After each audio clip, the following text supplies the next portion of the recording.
বিকেলে বৃষ্টি নামছে টুপটাপ করে। কাদামাখা মেঠো পথ ভিজে একেবারে কাদা জল। সেই পথের একপাশে বিশাল বটগাছটার নিচে বসে আছে তিনজন শ্রমিক। ঘাম মেশানো ভেজা গা, হাতে কোদাল আর পাশে রাখা ঝুড়ি। সকাল থেকে খাল খননের কাজ চলছে, তাই সকলের শরীর ভেঙে এসেছে।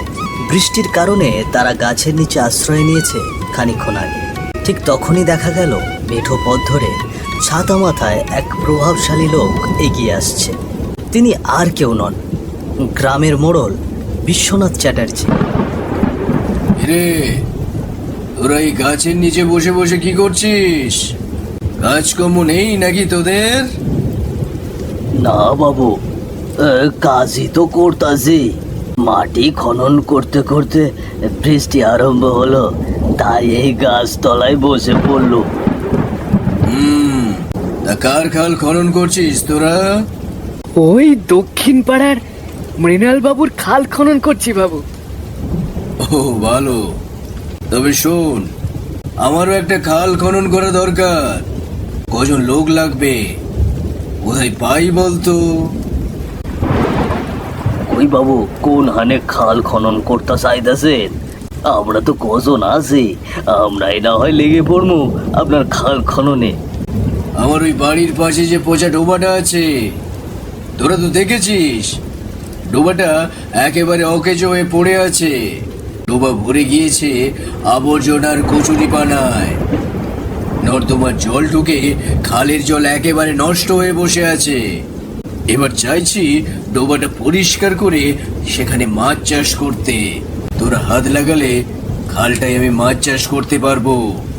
না না বাবু, ওই কাজটা আমাদের পক্ষে হবে না। কেন হবে না? আমি তোদেরকে এই মজুরির চাইতেও বেশি মজুরি দেব।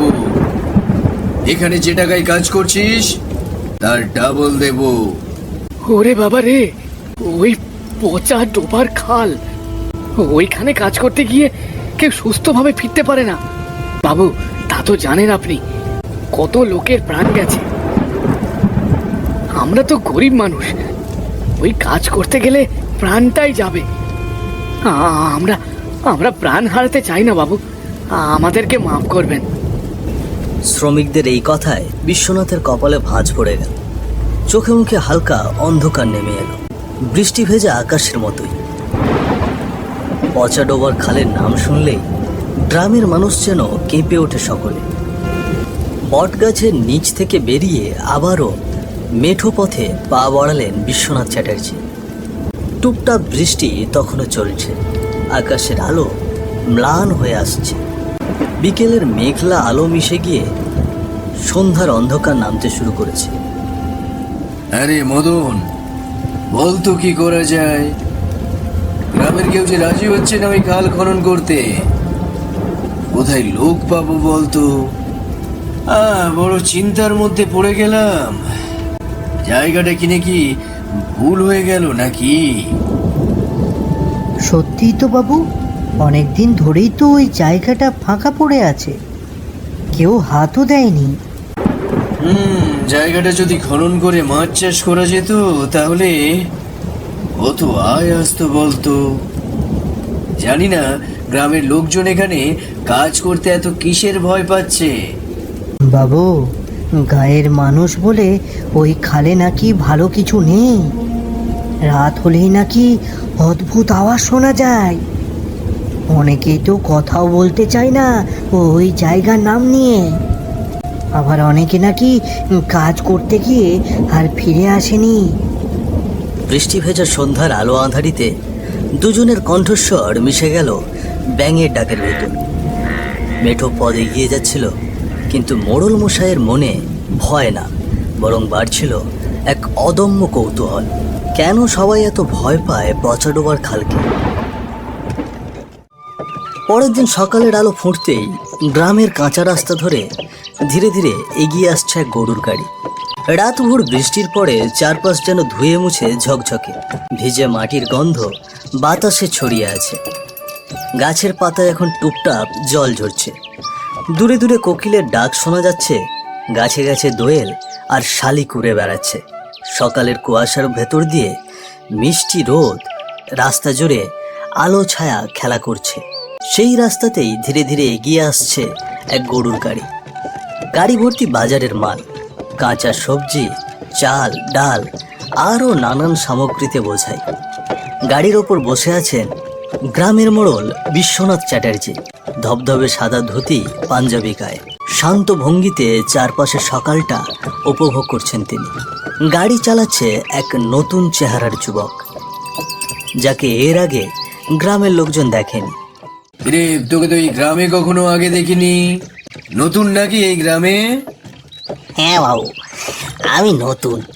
আমি পাশের গ্রামের লোক। এখানে একটা যাত্রী নিয়ে এসেছি। উনি সন্ধ্যায় বাড়ি ফিরবেন, তবে সারাদিন বসে থাকতে মন মানছে না। তাই ভাবলুম এই পথে আজ একটু গাড়ি চালাই। আজ সেই জন্যই এই পথে আসা। বেশ বেশ বেশ, তা তোর নাম কি? আগে ধলা কর্তা বাবু। তা বেশ। আচ্ছা ধলা, তুই কি জানিস তোর গ্রামে খাল খননের জন্য কোনো শ্রমিক আছে কিনা? মানুষের খোঁজ করছি কয়েকদিন থেকে, কিন্তু লোক পাচ্ছি না। আর পেলেও কেউ রাজি হচ্ছে না ওইখানে কাজ করতে। হ্যাঁ বাবু, আমার ছোট ভাই খননের কাজ করে। সেই তো খনন কাজে সর্দার। তার কয়েকজন সঙ্গীও আছে, ওরা সবাই একসঙ্গে খননের কাজ করে। আরে তাই নাকি? আমি এক খণ্ড জমি কিনেছি, একটা খাল আছে ওখানে, কিন্তু সেটা জল একেবারে পচে গিয়েছে। পচা ময়লা আবর্জনা নর্দমার জল প্রবেশ করে নোংরা হয়ে গিয়েছে। ভাবছি সব পরিষ্কার করে নতুন করে খনন করব, তারপর সেখানে মাছ চাষ করব। কিন্তু গ্রামের কেউ রাজি হচ্ছে না, সবাই ভয় পাচ্ছে। তা বাবু, ভয়ের কি আছে? এমন কি আছে সেই পচা ডোবাতে?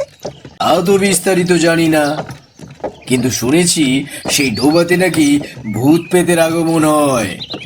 বেশ বেশ বাবু, গ্রামের মানুষ ভয় একটু বেশি পায়। তবে আপনি যদি মজুরি বাড়িয়ে দেন, আমি আমার ভাই আর তার সঙ্গীদের নিয়ে আসার ব্যবস্থা করব। তখন আর তারা আমার কথা ফেলতে পারবে না। মজুরি বাড়াবো, শুধু বলবি কাল সকালে যেন কাজে লেগে পড়ে, আর দেরি করে চলবে না। আগে ঠিক আছে কর্তাবাবু, আমি বলে দেব, কাল সকালেই ওরা হাজির হবে। গরুর গাড়ি ফাঁকা পথ ধরে এগিয়ে এলো মোড়ল বিশ্বনাথ চ্যাটার্জির বাড়ির সামনে। সকালের রোদ ঝলমল করছে, গাছের ডালে ডালে পাখিরা ডাকাডাকি করছে। ভিজে মাটির গন্ধে চারপাশ এখনো টাটকা।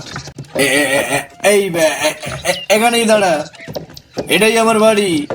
গরুর গাড়ি থেমে গেলে বিশ্বনাথবাবু গাড়ি থেকে নেমে এলেন। তারপর চালকের কাছে এসে বললেন, তুই যেহেতু এই গ্রামে নতুন গরুর গাড়ি চালাতে এসেছিস, নেই ভাড়াটা, সাথে বকশিসও দিলুম। গাড়িওয়ালা হাসি মুখে টাকা হাতে নিল, মুখ ভরা আনন্দ। বাবু, আপনার কৃপা। তাহলে ওই কথাই রইলো, তুই কিন্তু কালকে কাজের লোক পাঠিয়ে দিবি। আমার কিন্তু এই কাজটা হতেই হবে, যেভাবেই হোক খাল আমাকে কাটতেই হবে। আগে আগে বেশ কথা বাবু, আমি আজ আসি। এই হুশ হুশ, হট হট, ঘট, সামনে চল সামনে চল। গরুগুলোকে তাড়া দিয়ে গাড়ি এগিয়ে নিল। ঘন্টার টুংটাং শব্দ মিলিয়ে গেল কাঁচা পথের বাঁকে। সকালের আলো ফুটতেই চারজন শ্রমিক কাঁধে কোদাল আর হাতে মাটি কাটা ঝুড়ি নিয়ে মোড়ল বিশ্বনাথ চ্যাটার্জির বাড়ির সামনে হাজির হলো। তোরা এসেছিস? বেশ বেশ বেশ, খুব ভালো হয়েছে। খালটি খননের কাজ শুরু হবে এবার। খালটি নতুন প্রাণ ফিরে পাবে। চল চল, আমি তোদের খালটা দেখিয়ে দিই।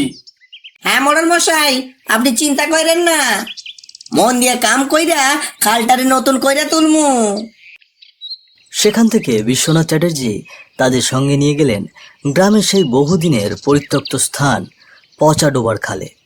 চারপাশ গাছে ভরা ঝোপঝাড় আর মাঝখানে নোংরা জমা জলে ভরা খাল। বিশ্বনাথ চ্যাটার্জি খুশির হাসি হেসে সেখানে দাঁড়িয়ে শ্রমিকদের দিকে তাকালেন। শোন তোরা, আর দেরি না করে কাজে নেমে পড়। আগে আগে সব ময়লা আবর্জনা পরিষ্কার কর, তারপর খাল খনন শুরু কর। শ্রমিকরা মাথা নেড়ে সম্মতি জানিয়ে কাজে লেগে পড়ল। ধীরে ধীরে ঝোপ কেটে সরানো, মেশিন দিয়ে জল নিষ্কাশন, তারপর কোদালের আঘাতে মাটি খননের কাজ শুরু হলো। খানিকক্ষণ বাদে আকাশ হয়ে উঠল কালো। মুহূর্তের মধ্যেই ঝমঝম করে বৃষ্টি নেমে এলো। শ্রমিকরা কোদাল ফেলে তাড়াতাড়ি ছুটল মোড়লের বারান্দায় আশ্রয় নেবার উদ্দেশ্যে। বারান্দায় বসে সবাই কপাল মুছছে। বৃষ্টির ধারা তখনও ঝিপঝিপ করছে।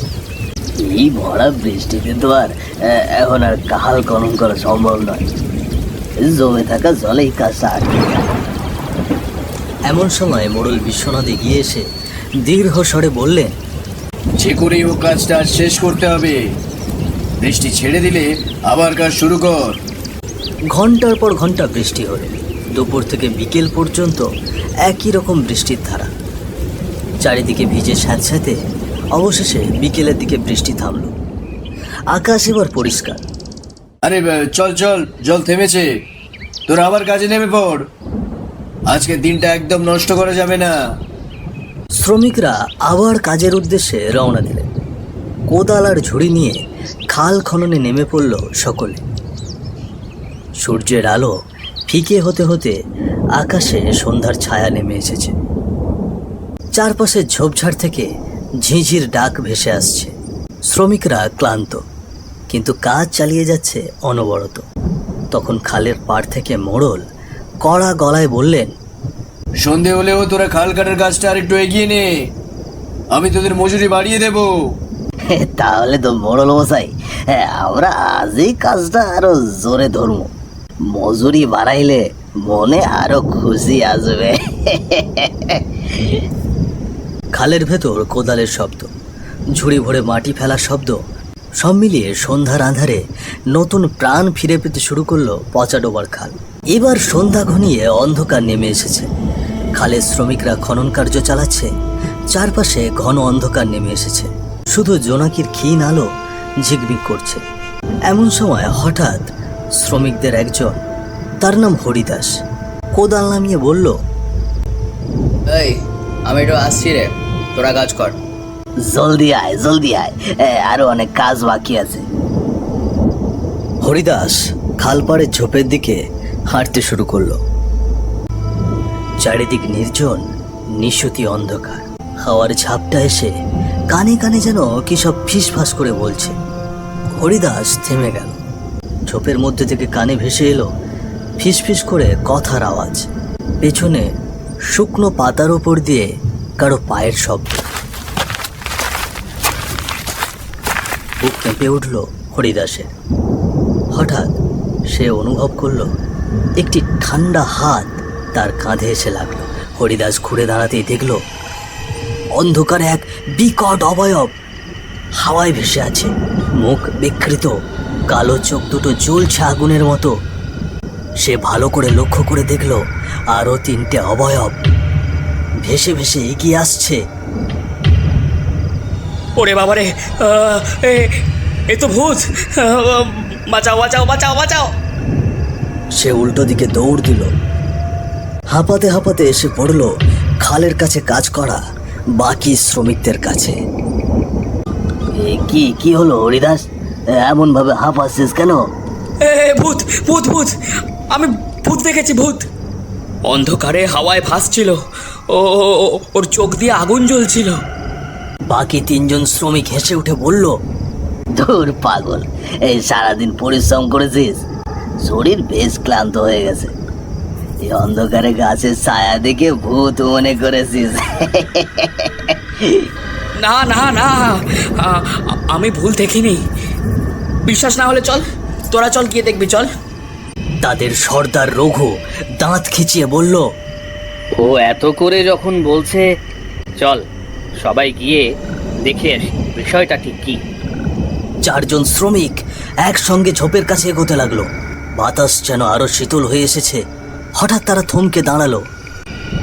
খালের পাড়ে কালো অন্ধকারে সত্যি একটা অবয়ব হাওয়ায় ভাসছে। তার পেছনে গাছের ডালে দেখা গেল আরো কিছু ভয়ানক অবয়ব। পা ঝুলিয়ে বসে আছে, তাদের চোখে অগ্নিশিখার মতো লাল আলো, বিকৃত মুখে শীতল হাসি। তোরা যদি বাঁচতে চাস এখান থেকে চলে যা, খাল কাটবি না, এখানে কাজ করবি না, পালা বলছি। হাসির আওয়াজটা যেন কানে গেঁথে যায়। গাছের ডাল দোলে উঠল হাওয়ায় শীতল কাঁপুনি। ওরে বাবারে, সত্যি তো! পালাও পালাও সবাই! সবাই আতঙ্কে ছুটতে লাগলো। খালের কোদাল ঝুড়ি ফেলে দৌড়ে গেল মোড়ল বিশ্বনাথ চ্যাটার্জির বাড়ির পথে। মোড়লের উঠানে এসে তারা হাঁপাতে হাঁপাতে থেমে দাঁড়ালো। ভেজা গায়ে ঘাম ঝরছে, চোখে আতঙ্ক। বাবু, আমাদের মাফ করবেন, আমরা এই খাল কাটতে পারবো না।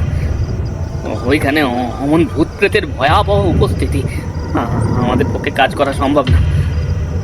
দূর বোকা, জঙ্গলের অন্ধকারে এরকম অনেক কিছুই মনে হয়।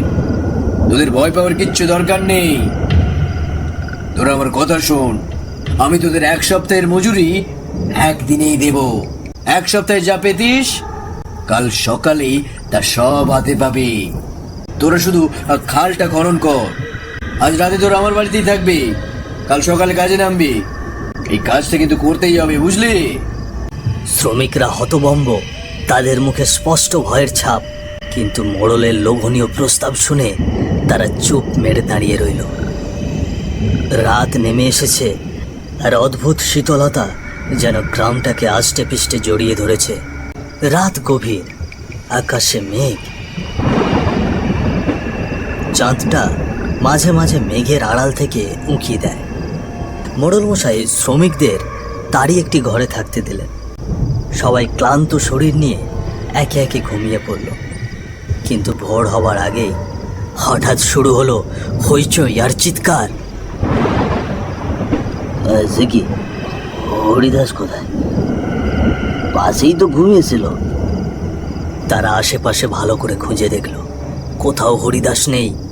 ঘর অন্ধকার, বাইরে কেবল জোনাকির আলো। বাপরে, ও কি বাইরে গেল নাকি? চল তো খুঁজে দেখি। এত রাতে তো একা অচেনা জায়গাতে কোথাও যাওয়ার কথা নয়। হ্যাঁ, বেশ চলো। তারা টিমে একটি লণ্ঠন হাতে নিয়ে বের হলো হরিদাসকে খুঁজতে। রাতের হাওয়া ঠান্ডা, আর কানে ভেসে আসছে শিয়ালের ডাক।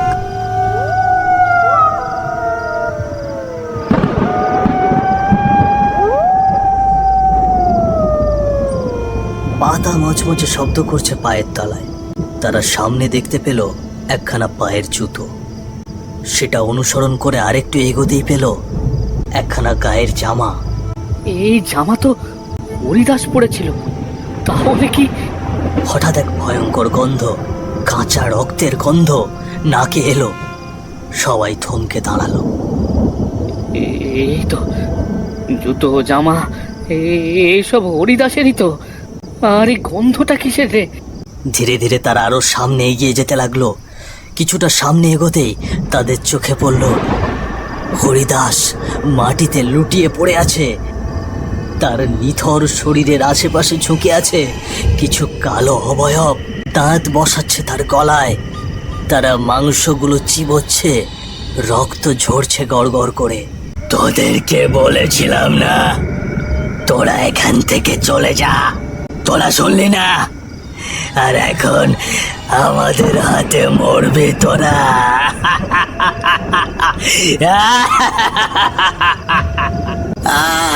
ওরে বাবারে, ভূত ওরে খাইতেছে। একটা হাওয়া বইল চারিদিকে। এদিকে বাকিরা ভয়ে থরথর করে কাঁপছে। ভয়ে শ্রমিকরা দিশাহারা হয়ে ছুটে পালাতে লাগলো অন্ধকারে। সকলের গলা শুকিয়ে কাঠ। লণ্ঠনের আলো অনেক আগেই নিভে গিয়েছে। অবশেষে হোঁচট খেয়ে তারা একটি কুঁড়ে ঘরের সামনে লুটিয়ে পড়ল। এরপর তাদের আর কিছুই মনে নেই। খানিকক্ষণ বাদে একজন বৃদ্ধ দরজা খুলে বাইরে এলেন। বাহিরে এসেই দেখতে পেলেন তারা সেখানে অজ্ঞান অবস্থায় পড়ে আছে। কে ওখানে? এরা তো সব বেহুশ হয়ে পড়ে আছে। সকালে তাদের জ্ঞান ফেরার পর তারা দেখলেন তারা একটি বাড়ির মধ্যে শুয়ে আছেন। পাশে দাঁড়িয়ে আছে একজন বৃদ্ধ লোক। বাবা বাবা, ও ওই জঙ্গলে আমাদের সাথে হরিদাস, ভূত ভূত ওকে মেরে ফেলেছে। আমরা নিজের চোখে দেখেছি, এরা মানুষ না, অশরীরী ভয়ানক ছায়া। ওই গ্রামে ওই খালে কেউ কাজ করতে যায় না। ওই খাল ওই ডোবার পাশে অনেক আগে বয়ে এসেছিল এক অভিশাপের ছায়া। রাত হলে সেখানে অশরীরীরা জেগে ওঠে, মানুষের রক্তে ওরা বাঁচে। হরিদাস তো আর ফিরবে না। ওইখানে গেলে কেউ আর ফিরে আসে না, আর যদিও আসে তাহলে অসুস্থ হয়ে মারা যায়। বহু বছর আগে কি হয়েছিল বাবা সেখানে?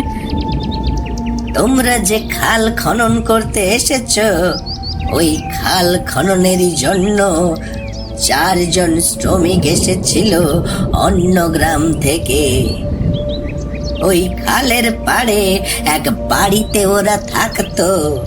হঠাৎ করে একদিন রাতে আগুন লেগেছিল সেই বাড়িতে। দাউ দাউ করে জ্বলছিল আগুন।